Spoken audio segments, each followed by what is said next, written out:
Okay. Okay, I've started the recording. Good evening, everybody. We can continue the conversation, but what I usually like to do is give everybody a mesh status before we get too far along. So I'll do that really quickly. To the best of my knowledge, all the mesh nodes in West Seattle are up and operational. The last one being the Brookdale Admiral, which now has special filtering, so it keeps the cell phone signals at bay. Can't wait to find out how that works. It worked fine on my micro router, but you know, it needs to get into the overall system where we can see it. And as Randy mentioned earlier during a chit chat, there's a number of locations that we have the opportunity to tie in the ham-WAN to give us multiple opportunities with ham-WAN connection. I think maybe it was done after our last meeting, but Providence Mount St. Vincent is up. It's up pretty high. It's going to be higher. But Ken, AB7X, mentions that he's getting a stronger signal from the Brookdale West Seattle node than he is the Providence Mount St. Vincent. But Providence has an absolutely stellar line of sight view of Beacon and probably 15 others to the High Point site. I can't see it because I've got a giant tree in the way, but that's not to say that I couldn't see it off of the High Point site. I haven't plugged into ham-WAN. I just haven't had time getting ready for my trip. So anyway, that's the big news. We put some waterproof boxes on a couple of nodes, 3 now actually. The one with the filter has a waterproof box on it, protecting the PoE injector and the radio. The ones at Providence Mount St. Vincent and up at the Providence Mount St. Vincent didn't need a waterproof box, but Senior Center did, as well as the Brookdale West Seattle at 35th and Alaska, thereabouts. So I've turned over all spare mesh parts that I had in my possession, which was a 20 dB Omni antenna and a Rocket M2 that was removed from the Salvation Army. And it was removed early on when we put up a sector antenna up there. And then I had 2 TP links and a number of spare PoE injectors and some Cat6 cables that I turned over to Frank, along with the professional standoff for the tower at Providence Mount St. Vincent. So when Tom's hand gets better, we can get that installed, since I'm not a tower climber. Any questions on mesh status?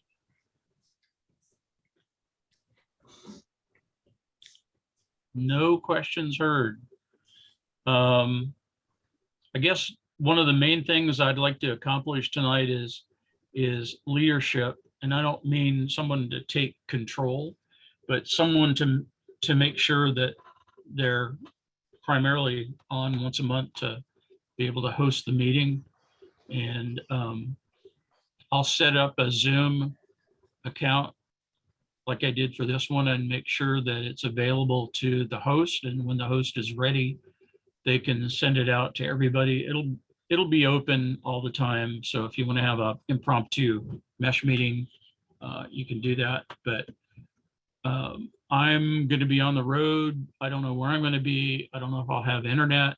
So I unfortunately have to push myself off of the team temporarily. I'll join when I can, but I need I need to make sure that it's going to go on, and I don't want to overload any one person. So, Carl, do you want to take it? No, I'm just kidding. You're going into retirement, and I'm going back into the W-2 world. So, I just want to make sure that the group keeps on going. We have some synergy here. We had I don't see him now. There he is. We have Mark from Vancouver. We had the gentleman from New Jersey last time. I'm just hoping that we keep this up. Keep sending your emails and your suggestions and your problems through NWMESH.io, so everybody can see where you're having successes and where you're having issues. Maybe somebody else had that same issue and we can help solve it for someone. So that's about all I got to say. No swan song for me. There's if you've got your chat up, there's a number of links for NWMESH.org. John has set that up along with West Seattle. It's hosted by the West Seattle Club on one of their pages, sub pages. Then the other link is the Beacon site that John put up. So you can copy that down and be able to look at the Beacon site. And it's interesting to see, if you were watching a little while ago when Randy brought the Beacon site up, there was 1,993 connections or something like that. The other day when I looked at it, it was over 2,000. And it's interesting that it can expand like that and nobody gets any degradation. So the more nodes that are up there, the better it is for the whole network. And the better, the more RF nodes that we have connected, the better for the local network. So that means it's resilient if the internet goes down. So, okay, I'm done speechifying. Who's next? Maybe Doug and I didn't coordinate this, but Doug, maybe we could talk just briefly about some concepts we're thinking about regarding the Capitol Park Beacon and the AREDN integration at the EOC. This is not in any way finalized, so consider this as an unofficial watching the recipe be made as opposed to any final decision. I think it's called draft. Yeah. So the thinking at the moment is to continue supporting the node at Beacon, obviously with changed out hardware with filters. Subsequent to that working and demonstrating the filters work, Doug and I have been talking about finding an antenna mount at Capitol Park for an AREDN node. And then the associated bit with that is, that we have a lot of VPNs today, around 10 of them supported out of my house on my CenturyLink fiber. Some of those come from HamWAN connected sites, and some are coming from sites that are just plugged into the commercial internet. So for example, Beacon is on HamWAN. The West Seattle AREDN node could be on HamWAN. Capitol Park could be on HamWAN. Some of you like Ron have HamWAN. So AREDN nodes that are at those HamWAN connected locations could be terminated on a VPN server at the EOC, so that both ends of the VPN are on HamWAN, the 44 IP address space, and that the VPN server is in nominally a place that's expected not to fall over in an earthquake with generators. Now, there's no particular value in having people with home internet tunneled into the HamWAN network, and it might actually take away bandwidth that could be more useful for other important purposes. So I am continuing to host the VPN server for commodity internet connected stations. And the differentiation is if you're on a ham WAN network and expected to be part of something that's nominally auxiliary communications, provide a way to tunnel in through ham WAN. And if you're using your home internet, Comcast or CenturyLink or whatever, continue to tunnel into me. How did that go, Doug? Is that? That's pretty good. Although I'm thinking that if we get the local internet connection at the EOC, we might even just bring them all into there. Okay. Because absolutely, yeah.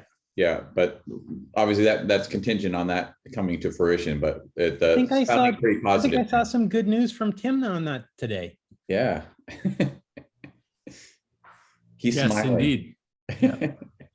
So that's kind of an update that while there is no official status for ACS as AREDN being a service, like some of the other things we've brought into ACS, it's probably considered like a developmental thing that we're kicking the tires on.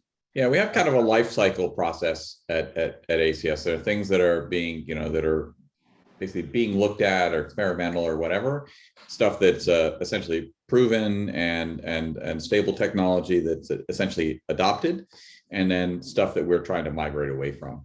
So like 1200 baud, AX25, packet, that's like, we're moving away from that. AREDN is currently we're still looking at it. It's not an adopted thing. It's not something we're kind of asking people to be familiar with, but it's certainly something we're looking at. And so you can kind of see where things are here. I think that doesn't mean we, in the stuff that we're looking at as potential adoption things, these are the areas that we're seriously experimenting with, looking at, trialing things. And I think, the EOC has recently gotten a server upgrade. It's got servers. So it's now a facility that we can begin to use as a hub for bringing stuff together. And we may partner with NWMESH as a peer for, providing essentially multiple site redundancy for some of these services in the future. So, and they're working on similar kinds of a similar program of putting some server capacity in their location. And so having a couple of hubs like that are well connected provides a good opportunity to begin to pull this together. I think pulling the once clearly the EOC is a great place to bring all the ham WAN links together for VPNs together that are transiting over that. But I think if we can bring all of the VPNs into one place, that reduces the points of failure, and that's a pretty redundant facility. So I'll leave it at that. And as a comment, the servers that Doug mentioned at the Seattle EOC are an ACS project that was installed, and they are independent of any city network. They're not connected to city network. They're strictly connected to ham WAN at the moment, and the plan is shortly to have them also connected to a commercial internet service provider, but independent of city networking. Yeah. Air gap from the city network, as we like to say in the security business. Well, to get the project started, I had 2 of these little routers delivered today. This is a AR750 router, a whole $49. And I'm just in the process of putting the W7 ACS call sign on it, Doug. So this will be the router to tunnel into at the EOC. Doesn't look like much, but golly, that handles 10 little VPN sessions at my house with no trouble. So I don't commit to what day we're going to get it installed, but Doug and I tend to find spots and stick the stuff in, and we'll get it going. And for those that are on ham WAN, we're ready to transition you relatively soon. And for those on internet, in a little bit longer, but generally we'll get that going once we get the commercial internet going. This will mean that there's a router at the EOC, and by attaching into the LAN port on this, a PC, one of the ACS PCs, as opposed to the city PCs, one of the ACS PCs can attach to this and then see the services in AREDN in the way that it displays it. And then I guess the final little touch is Doug and I were experimenting in the last few days about how to make WinLink available over AREDN. And one of the servers at the EOC is called a relay server for WinLink. This was to meet our goal of providing a redundant post office exchange for WinLink in case we lost the internet connection. It turns out that that particular server works with Telnet Post Office, and there's a way in the AREDN software to advertise that WinLink relay server as an AREDN service. So the preview is that soon, under a call sign of W7ACS, Seattle EOC, you will see a WinLink thing show up, and you will be able to use Telnet Post Office on your WinLink Express through AREDN to get to that post office server at the EOC. Normally, it's connected to the central management system and processes the email with the big system of WinLink.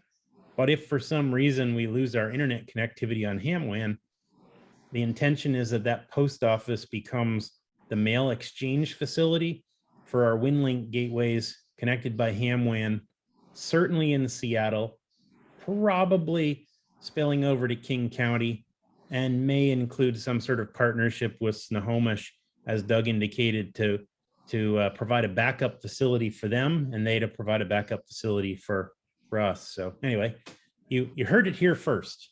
Yeah.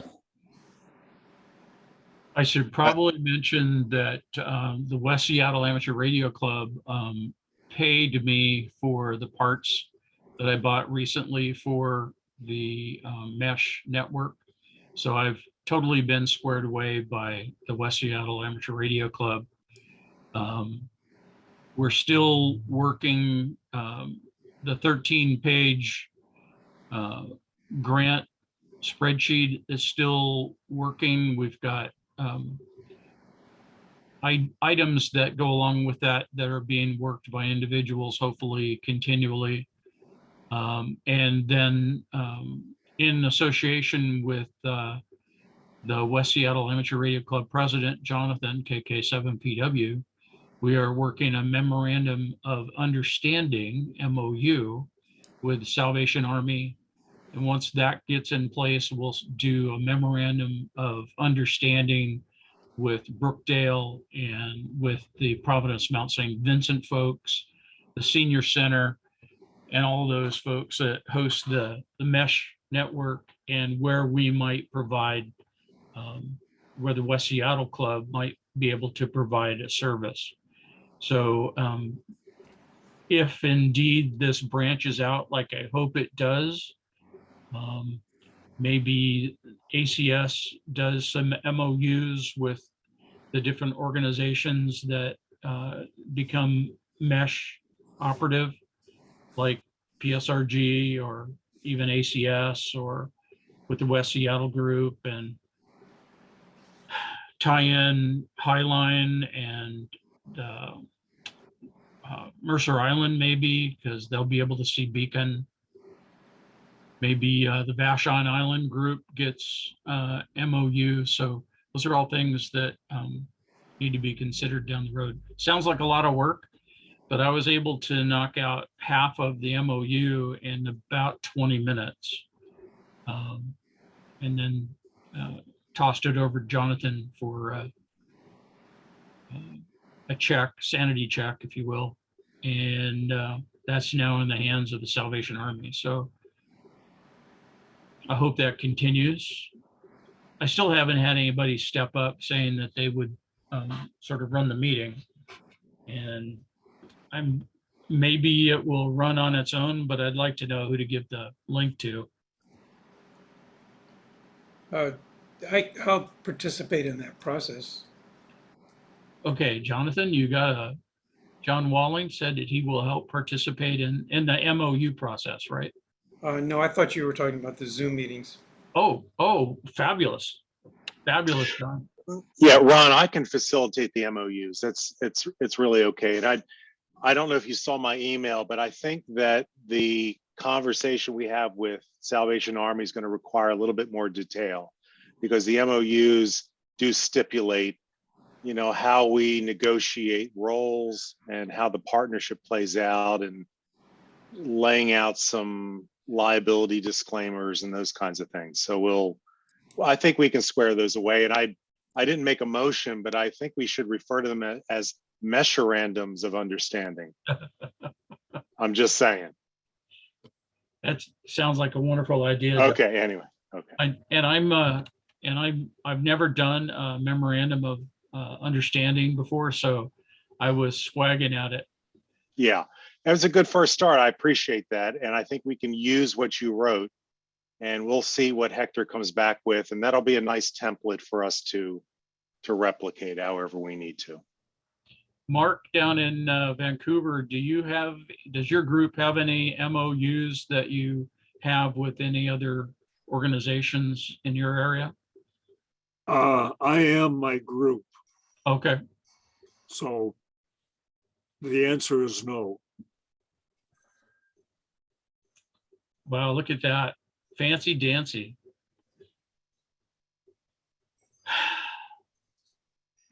Recorded for posterity. We might have to get Ken to work on some new name badges with this logo on there. Maybe some t-shirts, I think t-shirts are in order. Yeah, but I think Ken's limited to badges. But badges would be cool. Yeah. Badges. Need to We get don't need no Tim Edwards stinking here. badges. He's going to I knew you were going to say that, Ken. the t-shirt link. I thought sure Jim would be here because I do have both Tom and Frank, as well as Jim, have all been working on connecting telephones via mesh. Jim is doing it more for an individual purpose rather than for the good of the order. It's to help out with the parade.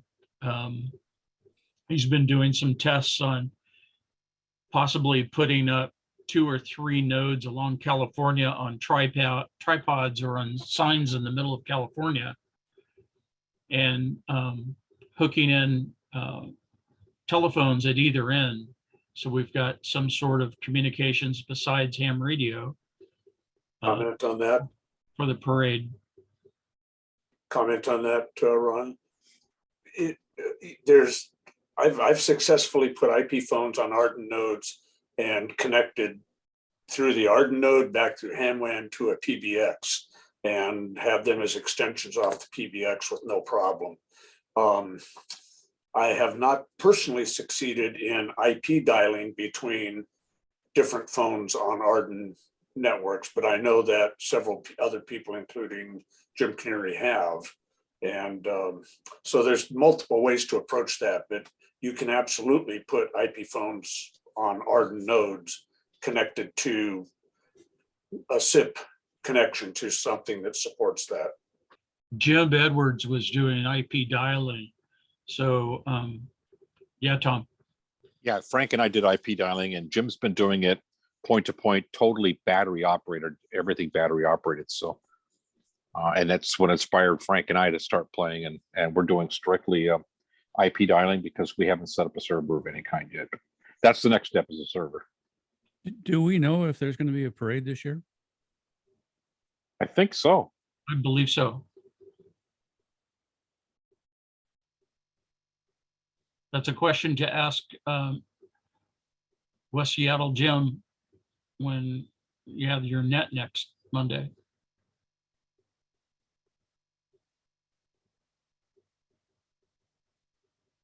So any other mesh topics? John Walling, I want to thank you for stepping up to be the host for the meeting. You don't have to know much, but you just have to be around to be a host. So when we're done and I've shut off the recorder, John, would you stay on, please? I need to get your official login for, not login, but your, however you control Zoom. There's a thing I have to put on one of the master pages. Oh, I have a Zoom account. Does that information beneficial?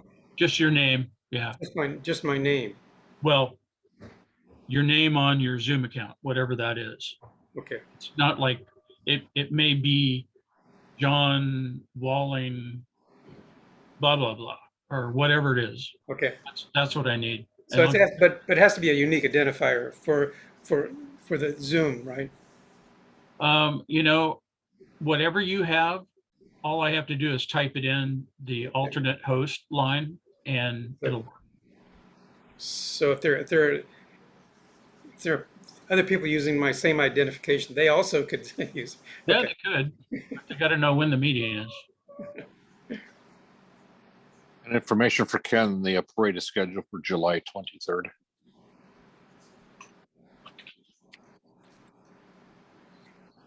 I knew I had it written down. Yeah, I think I had that. I think the issue was for sure if it was going to become a parade. That's when it's scheduled. So if it does happen, it'll happen on that Yeah. day. Yeah. Well, we'll get the car polished up, and I think Cora's willing to do it one more time. But you know what? We're getting pretty old for this stuff. Well, if you need somebody to drive the Corvette, I'd be happy to do that. Doug Kingston sit on the back of your Corvette. Yeah, you know, that would be cool. Hope he likes summertime rock and roll. That's all I can say. You can run net control on PSRG from the back of your car. I don't think so. Not with the music level it is. Oh, yeah. Yeah, that we're up in the 90 dB range. We have to do that to keep up with the marching bands. So I'm going to go around the room and see if there's any other mesh topics, because I don't want to waste everybody's night. Start with my top left is Doug. Go ahead.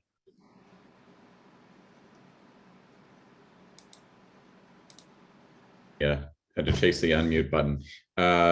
Nothing much to report here. I will have a note up here at the house, HamWAN connected, as soon as I can get up on the roof.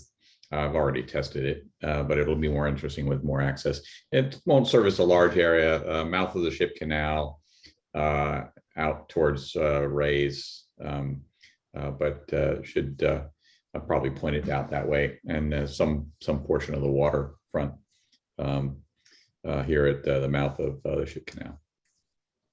Cool. John Walling, you're up. I can do a quick show tell. Okay. This is the web page for the Northwest Mesh, and as I said, it's hosted as a subdomain. And right now I'm trying to put up anything that someone who's new to AREDN would benefit from. And so far we have these 4 organizations that I believe are participants in the Northwest Mesh. And we asked that they go to the groups IO to announce themselves, so that they have a way of plugging into what we're doing, and some tutorials and some information about the mesh groups in the Pacific Northwest that I'm aware of. And then the other thing at the bottom is a link to the visitor count to show activity on that particular account. Any questions? Any Russians? Not today. It doesn't keep track of historically of countries, but it only shows the last 10. So I think that's the case, unless there's something I'm not aware of. Because here it just shows you a histogram. And yeah, I don't see any information historically about countries, just the most recent. Okay. Okay, is that it? Yeah, that's all Okay. the question I had. Okay, nothing else, John? No, that's it. Okay, Don, W7UUL. I think you just joined us to get his call sign up there on the list. No response from Don. Go ahead, Mark, in Vancouver. Don't really have too much to report, other than I put into the chat a link to the group's IO group for Willamette Valley Mesh Network. That's the main group in Oregon. We might want to think about sending the link to that group as well as to Northwest Mesh for the next meeting. Or just let the Willamette Valley group do their own thing by themselves. Okay. All right, thanks, Mark. Jeremy, I'm just here to learn, make myself known. okay, I'm glad you're here, and I hope somebody can teach you something. Looks like Don joined us. I'll go back to Don real quick. Don? Hi, just listening in. I couldn't unmute, hit the wrong button, so just listening. Thank you. Okay, thanks. Jonathan? Okay, I am unmuted. So my contribution here is in the form of a question. So John, I'm looking at the mesh map on the website that you just mentioned, the Northwest Mesh site.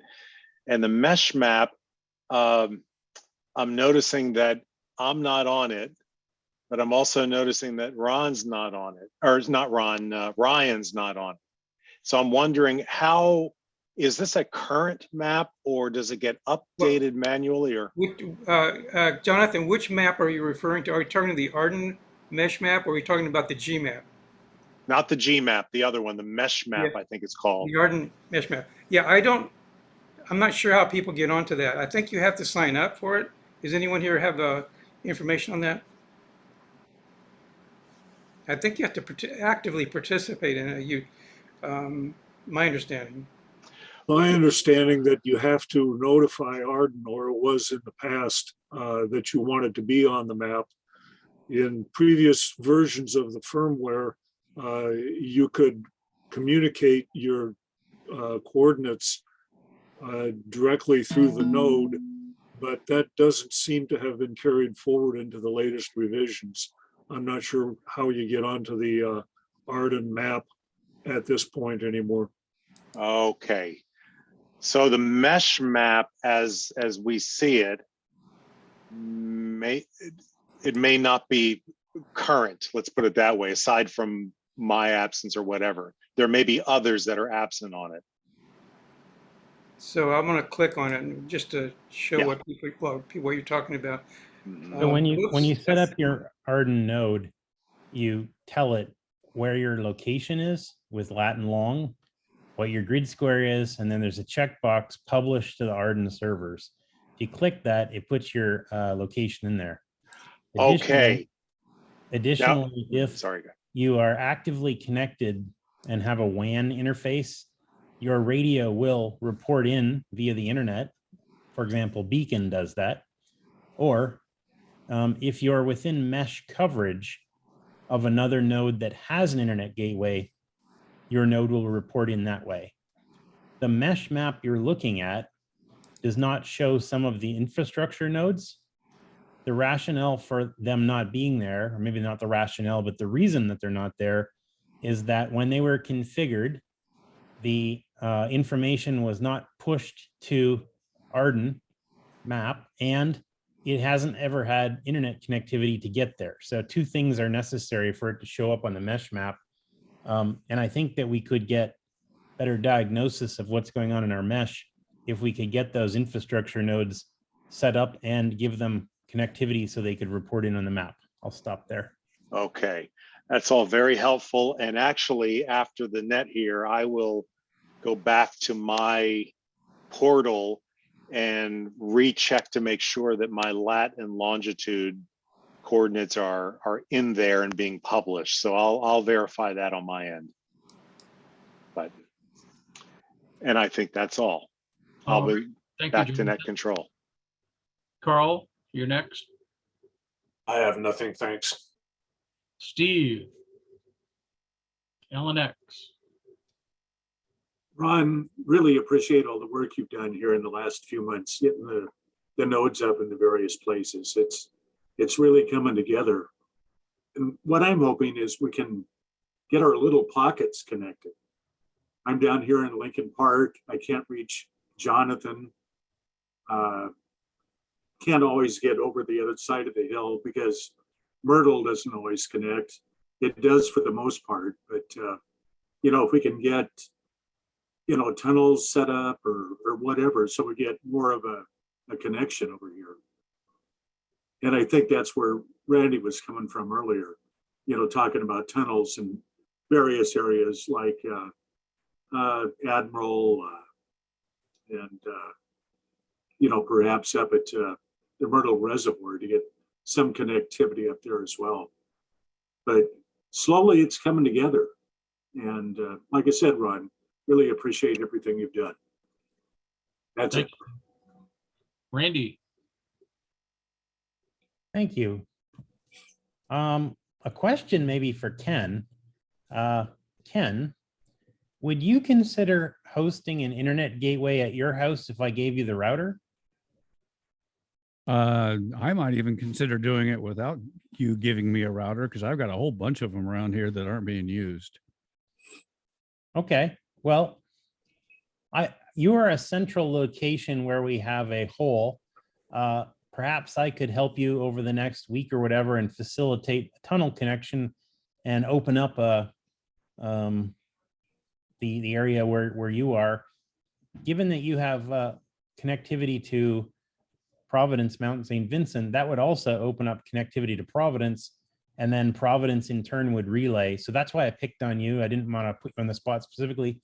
And then Tom and I can probably get the West Seattle W7AW node connected to Hamwin at the site.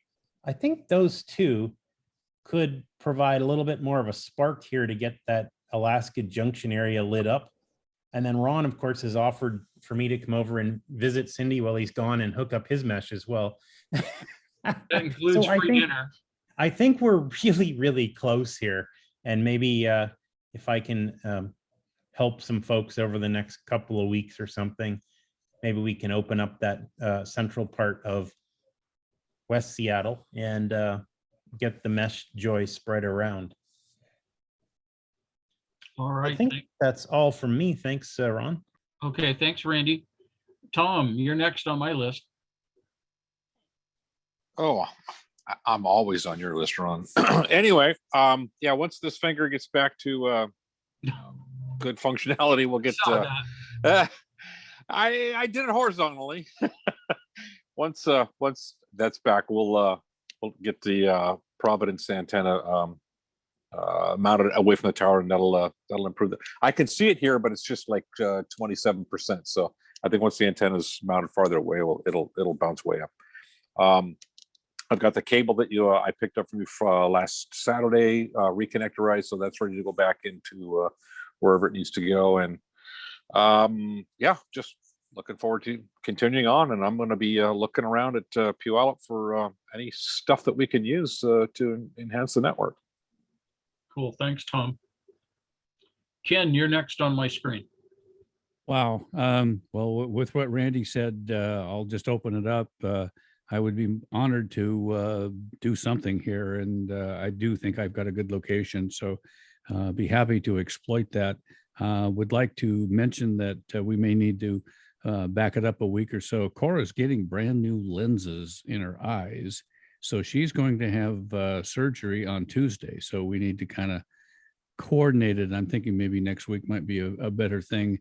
And I'm looking forward, if Randy comes over, to learning a little bit more about what some of these terms are, because I'm getting so lost in the technology and such. So, for me, VPN, what does that mean? Visible? Oh, well, never mind. So I'm looking forward to learning some of this stuff. And I do think that I could be a connection to Beacon too, because I can see it from the deck that is my entryway. I think a couple of you have actually been here to be able to see that, and I've got this dish that I'm hoping to be able to use to link up with Beacon. If we can get that noise level down and make it work, I think I'm just as good a candidate to hook up to Beacon as anybody. And it's interesting. Ron mentioned it earlier, but I've got such a strong signal to the Brookdale site, but yet the Mount St. Vincent is not nearly as good. In fact, it's about a 10-to-1 transmit signal ratio that I'm seeing. So interesting stuff. So anything I can get from the experts, I'd be more than appreciative of. So with that, I'll revert back to the tunnels here and say 7-3. All right, thanks, Ken. Maybe I'll Next just pile on the end there. So with Brookdale, it now has filters, and with Providence Mount St. Vincent, it has a node, but there's a cell site up there, and it does not have filters. So what we may want to do is tell my dog to shut up is one thing. What we may want to do is coordinate with Tom, and when he moves that antenna, maybe we add filters at Providence, and that might improve the situation. Yeah, what I suspect is maybe the beam is flatter and it's going over my head. So I can't verify that for sure, but that's my theory. Okay. That's something for discussion on the next mesh meeting if that works out. Next on my screen is Lisa. Lisa is joining us. She's with the Washington EMG-WA Amateur Radio Club. She is the president of that organization. Hi, Lisa. Hi, Ron. Hi there. Thank you for the invite. This whole mesh network sounds very interesting. I agree with Ken. There's a lot of technology there that I don't understand, and obviously I need to do some reading and click around on some of those links on that web page and try to get more familiar with this. It sounds very interesting. I do have one question. I see the different maps that are out there. Is there a map of all of the mesh networks across like the whole state or anything like that? I find it very intriguing how many networks are out there, and I was just wondering if there's a whole map out there that shows all the connections. I think Randy can help answer that question. There is a map on the AREDN Mesh homepage, which AREDN Mesh is the parent of all of these mesh things. They make the software that we run on the radios. So AREDNmesh.org, AREDNmesh.org is their website. And across the top bar of their website is a map link. And that is their view of mesh networks, which is actually a global map. It doesn't report all of the mesh networks that are out there because some of the mesh networks are not actually connected to the internet. So the ones in the Willamette Valley in Oregon, for example, don't show up on that global map because they don't seem to be connected to the internet. But there are quite a number in Willamette. So trying to answer your question there, I'm not sure that it's 100% contiguous, but I think what you're probably aiming for is where else in Washington state is this? And I would certainly refer you to the folks in Whatcom and also in Yakima as very active clusters. Thank you. That does answer my question. Thank you. That's all I have, Ron. All right, thanks, Lisa. And I think where this might come into play for you is, as you support Seafair events, if the mesh network is there, you've got your portable internet connection, hopefully, with the Amateur Radio Club supporting like the concerts on the lake, or even Torchlight Parade for that matter. So that's just something to consider down the road. All right, John Wright, you are next. Come on down. Hi. I haven't been able to pay close attention. I've got a lot of stuff going on here, but the one thing that I guess I was disappointed that the senior center didn't help our island more than we were hoping. Jonathan and Chris, Brendan and I are still sort of in our own little niche, our own little island, and kind of to what Steve said, just looking for ways to, I guess that seemed like it was going to be the savior, because just there on the top of the hill in California, but apparently none of us can hit it. So it has a 60-inch mast. If we increase that to maybe 8 foot, we might get some better coverage, but it's surrounded by gigantic buildings. Sure. So That's the major problem. I mean, the host is one thing. I don't know what to say about that other than I'm sorry. And, No. Yeah, well, I guess, maybe, maybe the topology trying to cross California in the junction, like you say, with all the buildings, maybe that's not the best spot. We need to see if we can, find a narrower spot to ford the stream. Does maybe- anybody have any connections with Lumen/CenturyLink? Because they have a nice tower on their building up there in California. Well, I also, yeah, I don't know about that, Tom. I was also going to just suggest that I wonder if Lance might be interested in hosting, because I don't know, John, you might be able to, you know where Lance lives, right behind the 7-Eleven? in that apartment building there? Yes.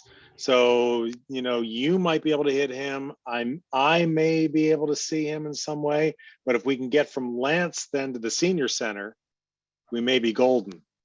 yeah, the thing, I talked to Lance about that. He's out of town a lot. He could only use a TP link because his condo association doesn't want him putting up a big antenna. So we have a spare TP link that's in Frank's possession. If we can hook up with Lance, somebody left or took their video off, so you moved on me. If we can get the TP link to Lance, I'm sure he would not mind putting it up, because it can be done unattended. So that's good. He could continue his travels. Okay. Yeah, he'll be back. He's at a Texas grilling championship this weekend. Yeah. But he'll be back, end of week. So either I or someone can reach out to him and ask him if he's game. Okay. So. Anything else, John? No, that's it. Just, hanging out here in our. We're Like trying I to said, get you on out a- of that black hole over there, but it's slow. John, are you interested in hosting an internet tunnel router at your place? I think you maybe pinged me about that.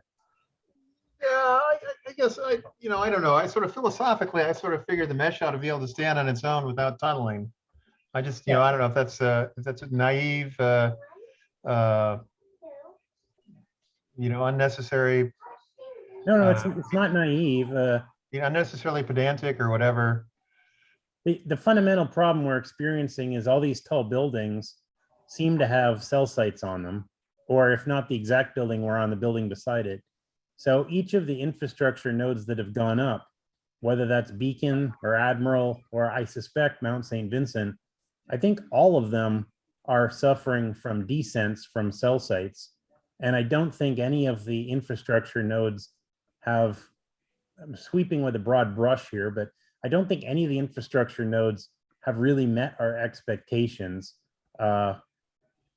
And as a result, we've only got one with filters on it. I'm kind of hopeful that the Beacon one will be a telling case. And I think that if we do Providence Mount St. Vincent with filters, we'll be in a better position, because I don't mean to take away from anybody's work, but I think the infrastructure nodes on these buildings we put up have been experiencing a technical problem that we're just only beginning to understand at any depth right now. Has anybody addressed maybe some kind of a linkage between these cell providers and helping us out?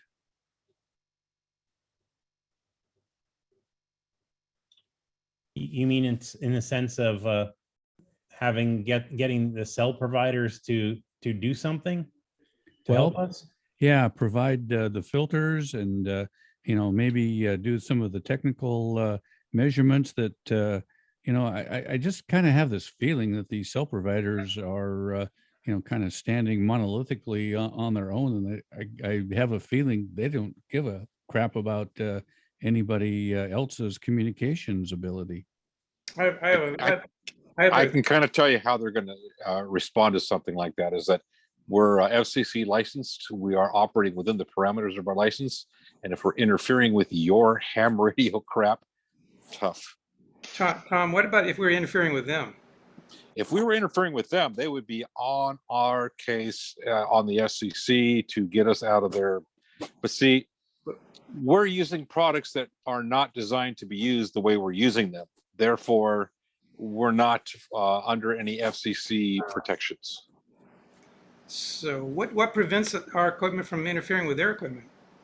We're way lower power than they are. We're running a half a watt. They're running anywhere from 40 to 150 watts. Okay. Yeah, can't we run a kilowatt?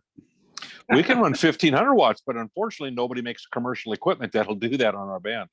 Oh, gosh. The Let's, reason that the filters are working for us at Admiral is that these receivers are broadband, because of course it's called broadband ham mesh, right? So the receivers have effectively no filtering in the front end. If you remember back to your ham radio class, the front end of a radio is what gives it selectivity. And these things basically have no front end. They have an amplifier that amplifies the heck out of the signal and nothing to filter. So we've got, maybe a 50 watt cell tower, 25 feet from our receiver that's got no filtering on the front end. Effectively, what we're doing by putting a pair of these filters on is improving the selectivity of our $200 radio by the introduction of $110 worth of filtering and some boxes and stuff. So probably if you valued your time about $10 an hour, it's far cheaper to go build the boxes and put the filters on than to get on the phone and try to find somebody in a cell phone company to talk to. Because if $10 an hour, you'd have more nodes up just by paying them than wasting your time on the phone with the cell companies. Okay, I think we sort of And the cell companies aren't doing anything wrong. They are totally, doing everything right, totally legal. It's just the equipment we're using is not designed to be protected from that kind of RF. Okay, next on my list is Mark.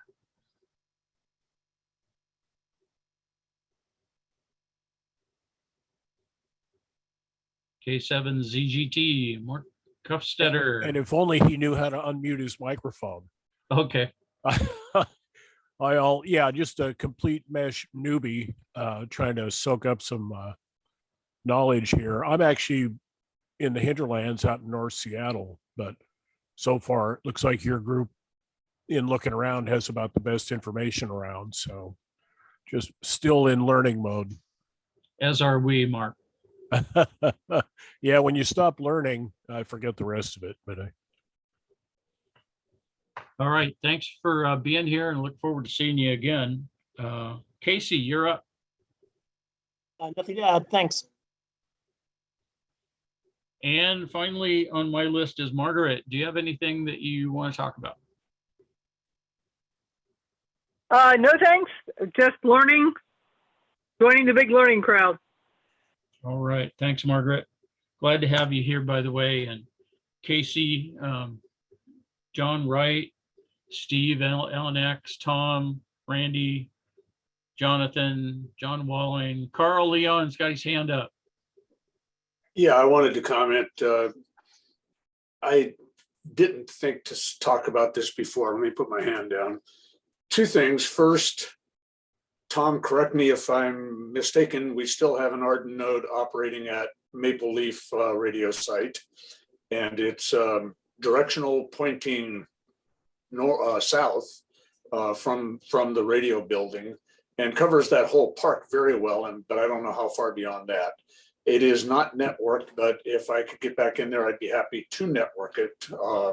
I could VPN it back to my node here that's VPN to Randy, for example.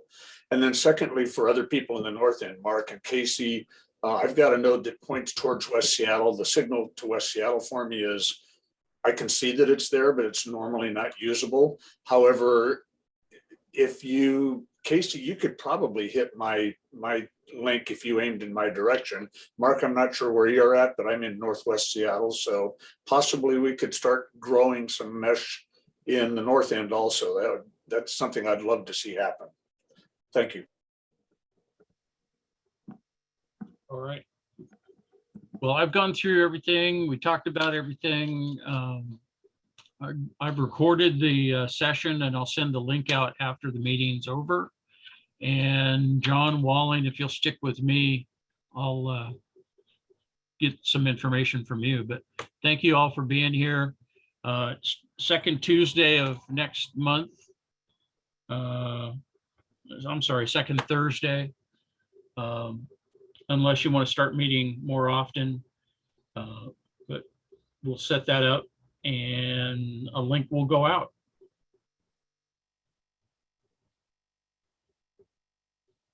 All right. Thanks, everybody. Appreciate it. Very Well, good. Thanks, Ron. Round of applause for you, Ron, on all the work you've been doing. And we're going to miss you in the Seattle area while you're out touring the country. So thank you for what you've done. Yeah, thanks, Randy. Thanks, Ron.